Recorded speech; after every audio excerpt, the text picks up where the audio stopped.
What is balance sheet?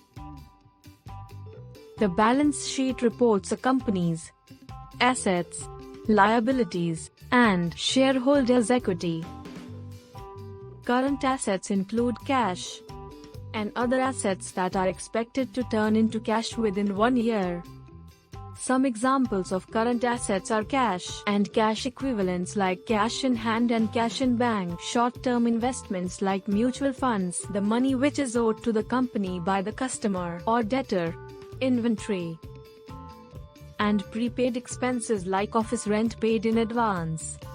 Non-current assets includes the cost of real estate, vehicles, furniture, machinery used in the operations of a business. These assets are being depreciated over the time except real estate.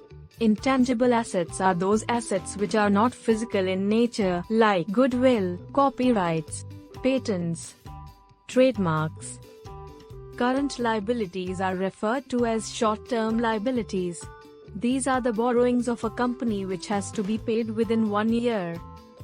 For example, loan taken by a company from a bank which has to be paid within 1 year. Non-current liabilities are referred to as long-term liabilities. These borrowings or obligations will not be due within 1 year. For example, Mr. Finn took loan from a bank to purchase a car which is to be paid in a longer period than a year. Stockholders' equity is the amount of capital given to a business by its shareholders, plus donated capital, and earnings generated.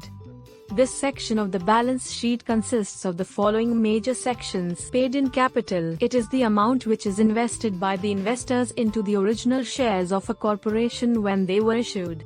Retained earnings. The net earnings after dividends that are available to the corporation reinvestment in the company's core business. Treasury stock. It shows the amount which is paid by a company to repurchase its own stock.